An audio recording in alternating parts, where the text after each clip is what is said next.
એક ખૂબ જ મોટું અને સુંદર જંગલ હતું.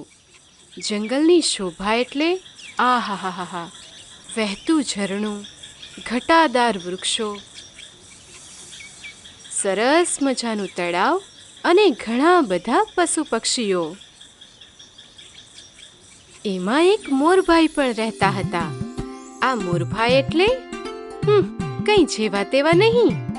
સરસ મજાના રંગીન પીંછા અને ડોક ટટ્ટાર રાખી ઠસ્સાભેર ચાલે ત્યારે આખા જંગલમાં એમનો વટ પડ્યા કરે વટ.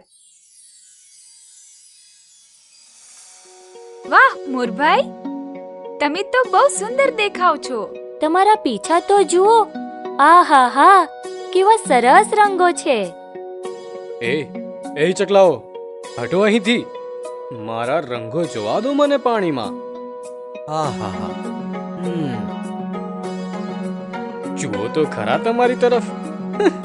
કેવા દેખાવ છો. જાઓ અહીંથી. ખસો ખસો. જુઓ સસલા ભાઈ, કેવો સુંદર લાગો છો.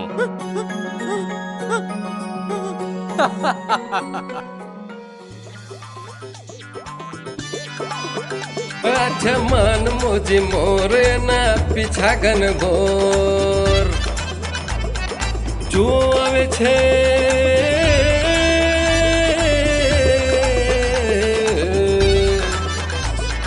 છેલ છબીલો રંગ રંગીલો મન મોજી મોર, હા મન મોજી મોર. આવતા જતાની કરે મસ્કરી,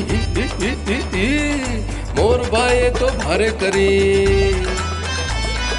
પશુ પંખીઓ થયા હેરાન.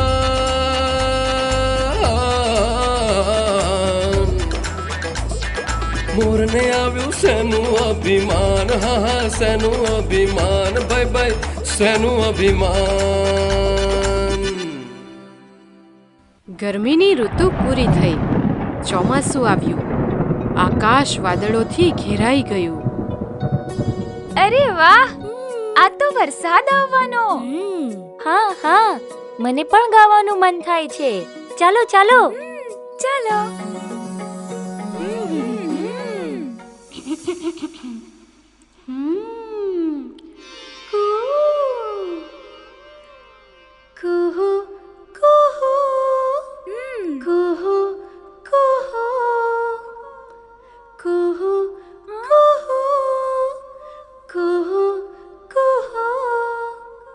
વાહ કોયલબેન, શું મધુર તમારો અવાજ.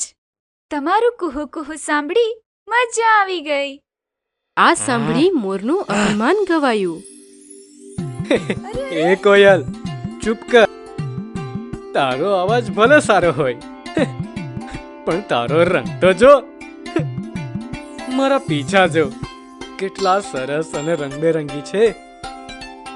મોરભાઈ, રૂપરંગનું આટલું બધું અભિમાન સારું નહીં.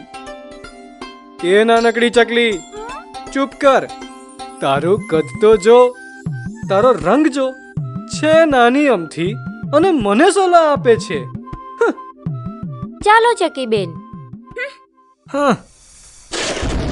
અચાનક ખૂબ જ જોરથી વરસાદ પડવા લાગ્યો.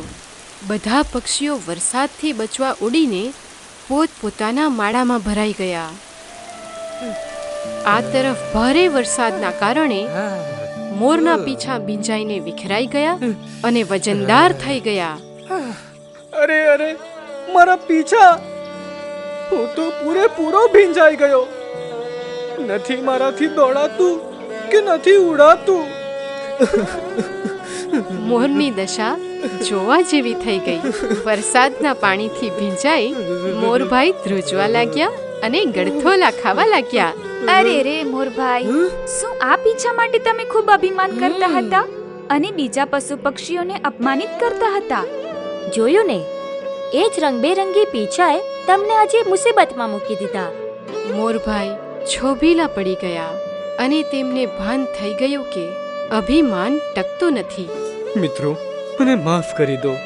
મારાથી મોટી ભૂલ થઈ ગઈ. હવે હું કોઈના રૂપ રંગની હસી નહીં ઉડાવું અને મારા રૂપનું પણ અભિમાન ન કરું. મને માફ કરી દો. હા હવે બરાબર.